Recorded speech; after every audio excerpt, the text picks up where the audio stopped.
आपने 1984 में 1 लाख का लोन लेकर ये कंपनी शुरू की।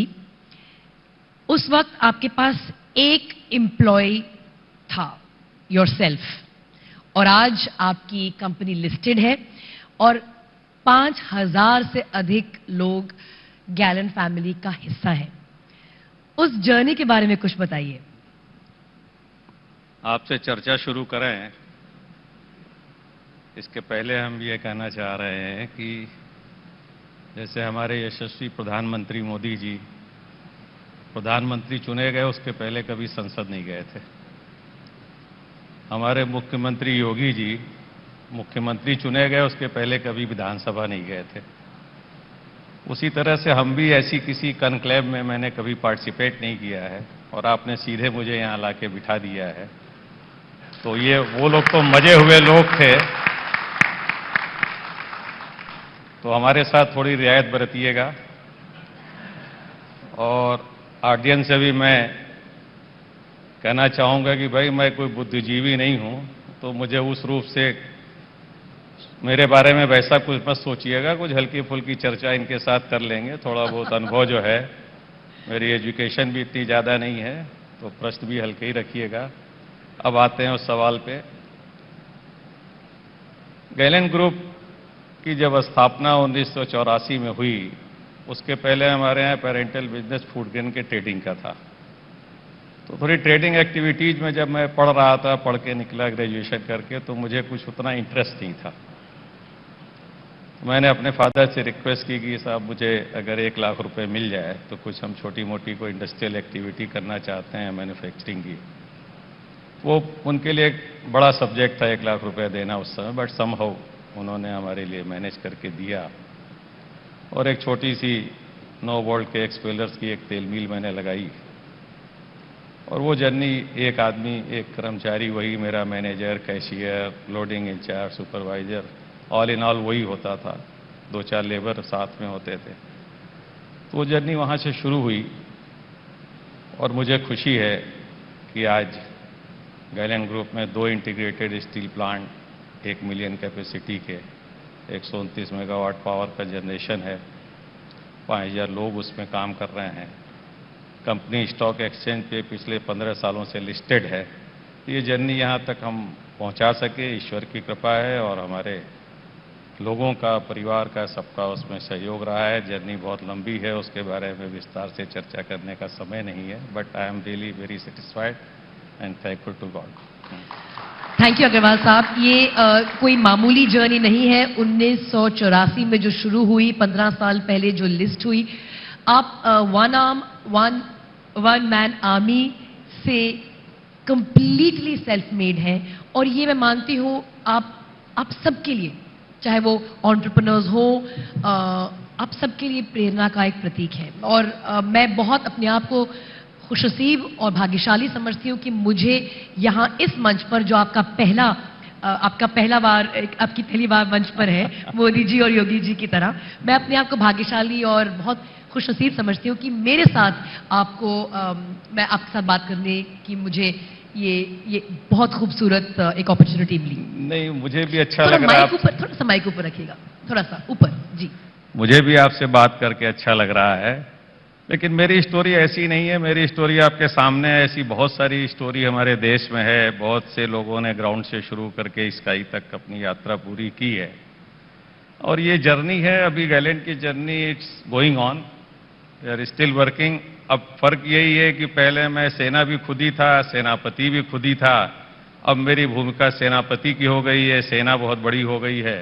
तो थोड़ा थोड़ा चेंज आ रहा है हमारे रोल में, बट स्टिल जिन प्रिंसिपल्स के साथ काम कर रहे हैं हम लोग गैलन ग्रुप में, मुझे पूरी उम्मीद है कि जो लोग आगे इसको ले जाने वाले हैं, नेक्स्ट जनरेशन, जो हमारे प्रोफेशनल्स हैं, इसको निश्चित रूप से और अच्छी जगह तक पहुंचाएंगे। मुझे पूरा विश्वास है। आपके तजुर्बे के अनुसार मैं आपसे उसको मद्देनजर रखते हुए, इनफैक्ट मैं आपसे एक 2-3 बहुत क्रिटिकल सवाल पूछना चाह रही थी, क्योंकि ये आइडिया ऑफ इंडिया की बात है, नए भारत के निर्माण की बात है, कुछ हद तक नव निर्माण की बात है। $5 ट्रिलियन इकोनॉमी का जो एक लक्ष्य जो एक अचीवेबल लक्ष्य है, आप बताना चाहेंगे उसमें इंडस्ट्री का क्या रोल है और उसका इम्पैक्ट जनरल पब्लिक पर क्या होगा? देखिए, जैसा कि हम जानते रहे हैं कि भारत एक कृषि प्रधान देश रहा है, बट हम सब ये भी जानते हैं और हमें समझना चाहिए कि हमारी एग्रीकल्चर से के रास्ते से जो ग्रोथ होनी है उसकी एक लिमिटेशंस है। तो हमारी ग्रोथ अगर हमको 5 ट्रिलियन इकोनॉमी तक 2025 में पहुंचना है तो इंडस्ट्री के अलावा उसका कोई रास्ता नहीं है, इंडस्ट्री का ही उसमें मेजर रोल है। और जहां तक उसका लोगों के जीवन स्तर पर प्रभाव पड़ने का प्रश्न है, अगर हम आज देखें, हम लोग जनरली ये मानते हैं कि जो वेस्टर्न कंट्रीज हैं उनके लोगों का जो जीवन स्तर है वो कंपैरेटिवली बेटर है। रीजन एक ही है कि उन्होंने वो ग्रोथ पहले हासिल की जिसकी तरफ अब हम जा रहे हैं। तो ये प्रूवन फैक्ट है कि वो इसका इम्पैक्ट लोगों के जीवन स्तर के ऊपर उठने में होने ही वाला है। उसी तरह से हमारे देश में भी होने वाला है। तो लोगों के जीवन स्तर में एक गुणात्मक परिवर्तन आएगा, ऐसा मेरा पूरा विश्वास है। आपने इंडस्ट्रियल डेवलपमेंट की बात की और क्योंकि वेस्टर्न कंट्रीज में इंडस्ट्रियल डेवलपमेंट जल्दी आई इसलिए उनके जीवन का स्तर उठा। आप बताना चाहेंगे कि जो इंफ्रास्ट्रक्चर है उसका रोल कितना मायने रखता है इंडस्ट्रियल डेवलपमेंट में? देखिए, इंडस्ट्रियल डेवलपमेंट के लिए road connectivity, rail connectivity, air connectivity, sea ports, skilled and unskilled labour, power generation, ये सारी चीज़ों का, सी पोर्ट्स का, इनका सबसे ज़्यादा अहम रोल है। रोड के बारे में तो हमको लगता है कि हम लोग जिस स्थिति में हैं 10 साल पहले इसकी कल्पना भी नहीं कर सकते थे। आज गडकरी जी हम लोगों के बीच में होंगे, ज़्यादा विस्तार से बताएंगे, बट स्थिति संतोषजनक है और आने वाले दिनों में जो हमारी आवश्यकता है उसके अपेक्षा अनुसार इसमें प्रगति दिन दूनी रात चौगुनी गति से हो रही है। रेल के मामले में भी सरकार के पास बहुत बड़ी बड़ी योजनाएं हैं, बहुत इनोवेटिव आइडियाज हैं, वंदे भारत वगैरह की स्कीमें इंप्लीमेंट हुई है, दूरी घटी है, संसाधनों का उपयोग बढ़ा है। लेकिन अभी गुड्स ट्रैफिक के मूवमेंट में, गुड्स ट्रैफिक के हैंडलिंग में अभी स्थिति हमारी संतोषजनक नहीं है।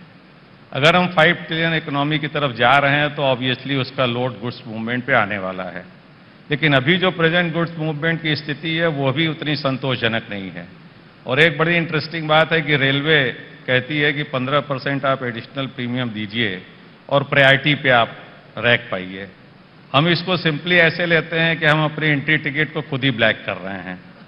वह हम अपने इंफ्रास्ट्रक्चर को बढ़ाएं, हम उसको ज़्यादा से ज़्यादा रैक का मूवमेंट बढ़ाएं। Why not Bharat Vande Bharat scheme in goods train, अगर हम इसके ट्रेवल टाइम को आधा कर पाते हैं तो उसी स्टॉक से रेलवे के हम डबल ट्रांसपोर्टेशन कर सकते हैं। तो इस दिशा में थोड़ा रेलवे को ध्यान देने की जरूरत है। मैं इसकी आलोचना नहीं कर रहा हूं, ये एक समस्या है जिसके निदान की तरफ और फोकस करने की जरूरत है। पैसेंजर मूवमेंट जरूरी है, लेकिन ये गुड्स मूवमेंट भी हमारे इस 5 ट्रिलियन इकोनॉमी के लिए उतना ही इंपॉर्टेंट रोल है। सी पोर्ट है, सी पोर्ट्स में भी हमारी हैंडलिंग अभी बहुत पुअर है। अभी भी जहाज वेटिंग लिस्ट पे रहते हैं जो विदेश से सामान लेके आते हैं। तो अगर इसमें और प्लेयर्स आए और कंपटीशन इसमें बढ़े तो ये फैसिलिटी और बेटर हो सकती है और इसकी आवश्यकता भी है, क्योंकि अगर इसका कहीं मोनोपोलाइजेशन होगा तो डेफिनेटली उसमें जो है सर्विस उसकी उतनी अच्छी नहीं रहेगी। उसी तरह से हमारे स्किल लेबर की बात करना, हमारे यहाँ स्किल लेबर है, अनस्किल लेबर है, हमारे यहाँ प्रोफेशनल्स हैं, पूरी दुनिया को आज इंडिया के लोग चला रहे हैं। तो ये साधन हैं हमारे पास, नेचुरल मिनरल्स हैं, आयरन ओर है, जिंक है, एल्युमिनियम है, कोयला है, सब कुछ है। तो इंफ्रास्ट्रक्चर के लिए संसाधन है और इंफ्रास्ट्रक्चर का जो रोल है वो भी उसी तरह का है कि हम विकास की बात करें और उसमें इंफ्रास्ट्रक्चर न हो तो विकास के बारे में बात करना, विकास के बारे में सोचना मुंगेरी लाल के हसीन सपने देखने जैसा ही है। तो हमें गुड्स ट्रेन के लिए गुड्स मूवमेंट के लिए गुड्स ट्रेन वंदे भारत के रूप में चाहिए और ये आप समझते हैं हमारे लिए अनिवार्य है? यस।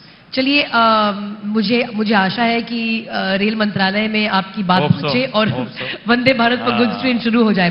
सरकार की बात करते हुए 2 सवाल, एक्चुअली 2 अलग सवाल हैं, पर क्योंकि समय हमारे पास कम है मैं एक में 2 भागों में पूछना चाह रही हूं, एक ही सवाल। पहला जीएसटी। अब आप वन मैन आर्मी का एक हिस्सा रह चुके हैं, खुद ही आर्मी थे। आपने जब अपना बिजनेस अडॉप्ट किया 1984 में, आप स्क्रैप डीलर्स के साथ भी डील करते थे, जो एक बहुत ही डिसऑर्गेनाइज सेक्टर है। अब जीएसटी आ गया है, तो जीएसटी के दृष्टिकोण से खासतौर में जब आप स्क्रैप डीलर्स की बात करें, क्या इंप्रूवमेंट्स आई हैं? एक तो जीएसटी पे सवाल था, और एक थोड़ा हल्का सवाल वो ये है कि आपकी बहुत बड़ी क्लाइंट लिस्ट है, कॉर्पोरेट क्लाइंट्स भी हैं, सरकार तो क्लाइंट है ही आपकी, उसमें भी थोड़ी सी लाइट जरूर डालिएगा, कॉर्पोरेट क्लाइंट्स वर्सेस सरकार। पर पहले जीएसटी पर देखिए, जीएसटी एक्ट आने के बाद से जो मल्टीपल कंप्लायंसेस थे, मल्टीपल रिटर्न्स थे, निश्चित रूप से उसमें सरलता हुई है। एक रिटर्न से एक कंप्लायंस से काम हो रहा है। But at the same time जो मल्टीपल स्लैब्स हैं, ये थोड़े कम होने चाहिए। ये 3 स्लैब में आना चाहिए। ये तो एक बेसिक इशू हो गया। अब आपने स्क्रैप के बारे में कहा है, इसमें बड़ी समस्या है। अब जीएसटी में जैसे हम लोगों के रॉ मटेरियल में करीब 85% तो आयरन और कोल ये सब है, 10-15% के करीब में स्क्रैप का भी उसमें प्रयोग होता है। अब स्क्रैप हम लोग अनऑर्गेनाइज सेक्टर से, छोटे छोटे व्यापारियों से वो सप्लाई होती है, वो फैक्ट्री में आता है। जीएसटी विभाग उनको रजिस्ट्रेशन देता है। उस रजिस्ट्रेशन की स्ट्रेंथ पे वो ट्रांसपोर्टेशन के लिए ई वे बिल जनरेट करते हैं। हम जब किसी सप्लायर को अपने यहाँ एंगेज करते हैं तो उसका केवाईसी करते हैं, उसका बैंक अकाउंट, आधार कार्ड एक्सेट्रा सब करके कि हाँ ये बोनाफाइड सप्लायर है। उसका माल आ गया, हमने उसको पेमेंट कर दिया, जीएसटी का फंड हम रिटेन करते हैं। फिर वो 20 तारीख को रिटर्न फाइल करता है। वो जब रिटर्न फाइल करता है तो वो जो जीएसटी उसने हमसे रियलाइज की है थ्रू बिल, वो इनका पोर्टल ऑटोमेटिकली हमारे अकाउंट को क्रेडिट दे देता है। और जब वो क्रेडिट दे देता है तो हम उनको पेमेंट कर देते हैं। अब उसके कुछ दिनों बाद विभाग जागता है कि साहब वो जिन लोगों से आपने माल खरीदा, उन्होंने जो रिटर्न फाइल किया उसमें कुछ मैनिपुलेट किया, या आपको माल बेचने के बाद वो भाग गए, तो अब इसका पैसा आप जमा करिए, क्योंकि वो तो भाग गया। मेरा ये कहना है कि आप हमसे दोबारा जीएसटी की बात करते हो कि दीजिए, जो जीएसटी का अमाउंट हम दे चुके और जिसको सरकार वसूल नहीं पा रही है। तो सरकार अपनी असफलता या इन अदर वर्ड्स इनकॉम्पिटेंसी को हमारे ऊपर इंपोज कर रही है। अब प्रॉब्लम यह है कि हम इस इशू को 4 बार, अगर आपके माध्यम से फाइनेंस मिनिस्टर जी तक मेरी बात पहुंच सके भारत सरकार में, उन 2021 से मैं लिख रहा हूं, 4 रिमाइंडर उनको भेज चुका कि ये प्रॉब्लम है, ये हम लोग प्रोसेस अडॉप्ट करते हैं, इस पर कोई क्लियरिटी नहीं है। अगर हमारे प्रोसेस में कोई डिफेक्ट है तो आप हमको गाइड कर दीजिए, उसके अनुसार हम काम करें, ताकि हमारी आईटीसी में हमको कोई प्रॉब्लम ना हो। सरकार कोई नियम नहीं बनाती, कोई गाइडलाइन नहीं देती, सरकार अपने एसएससी से पैसा नहीं वसूल पाती और हमसे कहती है कि आप जमा कर दीजिए। इजीएस्ट मोड ये है कि हम अपनी फैक्ट्री को उखाड़ के भाग नहीं सकते, ये कहां जाएंगे? तो this is no way, there must be some redressal system in the government. मुझे मालूम नहीं, क्योंकि हम जिस सिस्टम में बार बार लिख रहे हैं उसमें तो हमने पूरे अथॉरिटीज को, right from the central to state ministers, state minister, DST chairman, everyone, 14 लोगों को मैंने लिखा। प्रॉब्लम सोल्यूशन तो छोड़िए, किसी का एक्नॉलेजमेंट तक नहीं आया। तो अगर यही रिड्रेसल सिस्टम है तो आई एम रियली डिसअपॉइंटेड। और मैं आपके माध्यम से कहूंगा कि अगर है ये तो टोटली इनइफेक्टिव है, और इसका टोटल रिजल्ट ये आने वाला है कि जो लोग ऑनेस्टली टैक्स देना चाहते हैं वो डिस्करेज होंगे। अगर उनके साथ जबरदस्ती आप टैक्स वसूलेंगे तो वो उसी सिस्टम में से कहीं चोरी करके निकाल के उस टैक्स को भरेंगे, क्योंकि 2 बार टैक्स देकर के इंडस्ट्री चलाना ये कॉमर्शियली वायबल नहीं होगा। तो ये इस प्रॉब्लम का एक रिड्रेसल सिस्टम जरूर एक स्ट्रांग ऐसा होना चाहिए। आप विजिलेंस कर रहे हो, आप छापे मार रहे हो, आप इंक्वायरी कर रहे हो, अरे आपका एसएससी भाग गया तो मैं क्या करूं? जी बिल्कुल बिल्कुल। आप अपने एसएससी से वसूलो ना, जिसने हम, अच्छा हम आपको एविडेंस दे रहे हैं कि हमारे यहाँ माल आया, आपने उसको रजिस्ट्रेशन दिया, जिसकी स्ट्रेंथ पे वो इंपावर्ड हुआ कि वो ई वे बिल जनरेट कर रहा है, बिल जनरेट कर रहा है, हमसे टैक्स वसूल रहा है, और आप उससे नहीं ले पा रहे हो सरकार होके। हम ही एक निरीह प्राणी मिल गए हैं, गरीब आदमी, हमको आप डंडा किए हुए हो। This is not the way, there must be some proper system. Thank you so very much. Client list client list के बारे में बोल दीजिएगा। देखिए, क्लाइंट लिस्ट वाले में ये है ना कि गवर्नमेंट सेक्टर और प्राइवेट सेक्टर में डील करने में सबसे बड़ी सुविधा प्राइवेट सेक्टर के साथ क्या है कि कोई रेट्स का नेगोशिएशन है, पेमेंट की बात है, कुछ आपको करना है तो आप किसी से बात करके उनके यहाँ जो भी आपका बायर है आप उसको सेटल डाउन कर सकते हो। गवर्नमेंट सिस्टम में एक सेट नॉर्म से उनकी कोई पॉलिसी है या कोई रेट एक महीना पहले तय हो गया, उसी रेट पे लेंगे, उसी पॉलिसी से लेंगे। कोई प्रॉब्लम है, अगर उस प्रॉब्लम को वो कंसर्न ऑफिसर या डिपार्टमेंट ठीक भी करना चाहे तो इतना बड़ा चैनल है कि वो चीज़ें बहुत टाइम लेती हैं। दूसरे कभी कभी ये भी होता है कि आपका पेमेंट वगैरह गवर्नमेंट सिस्टम में पड़ा है, इतने देर से आता है, तब तक आप एनसीएलटी पहुंच जाते हैं। हो भी रहा है जी, बिल्कुल। तो उस समय ये लगता है कि अगर आ भी गया कभी, तब तक आपकी स्थिति इतनी खराब हो जाती है। तो it is always comfortable and better to be deal with private sector. Thank you very much Agarwal साहब। जाते जाते एक संदेश आपको बता दूं, अग्रवाल साहब कवि भी हैं, लिखते भी हैं, और आपने मुझे जो बात कही थी वो जरा प्लीज पढ़ के बताइएगा। और ये मुशायरे और सम्मेलन कम से कम 2 बार अटेंड करते हैं, ऑर्गेनाइज भी करते हैं। जाते जाते एक संदेश। जी देखिए, सफलता का कोई शॉर्टकट नहीं है, ये सबको समझ लेना चाहिए। इजी टास्क नहीं है। इसके लिए आपको दिन रात मेहनत, लगन, समर्पण के साथ काम करना है। आपकी थॉट प्रोसेस पॉजिटिव होनी चाहिए और आपका लक्ष्य के प्रति वही अर्जुन वाला रवैया होना चाहिए कि मछली की आंख में ध्यान लगी हुई है। उसी तरह से आपको काम करना चाहिए और असफलताएं रास्ते में आएंगी। ये नहीं हो सकता है कि आप वन वे ट्रैफिक की तरह चलते चले जा रहे हैं और कोई ऑब्स्ट्रक्शन नहीं आ रहा। असफलता आएंगी, उनसे घबराना नहीं चाहिए। और उसके लिए 2 लाइन मैंने लिखी थी, वो इस औद्योगिक सफर में डर मुझे भी लगा फासला देखकर, डर मुझे भी लगा फासला देखकर, पर मैं बढ़ता गया रास्ता देखकर। डर मुझे भी लगा फासला देखकर, पर मैं बढ़ता गया रास्ता देखकर। खुद ब खुद नजदीक आती गई मेरी मंजिल, मेरा हौसला देखकर। Thank you. चलिए, धन्यवाद एबीपी न्यूज को, बहुत बहुत धन्यवाद कि मुझ जैसे साधारण व्यक्ति को यहाँ आने का अवसर दिया। Thank you everyone. आप लोगों ने मुझको झेला, सुना, उसके लिए धन्यवाद। Thank you. बहुत बहुत शुक्रिया। बहुत खूबसूरत पंक्तियां आपने सुनाई, बहुत बहुत शुक्रिया। एबीपी माझा, उघडा डोळे बघा नीट।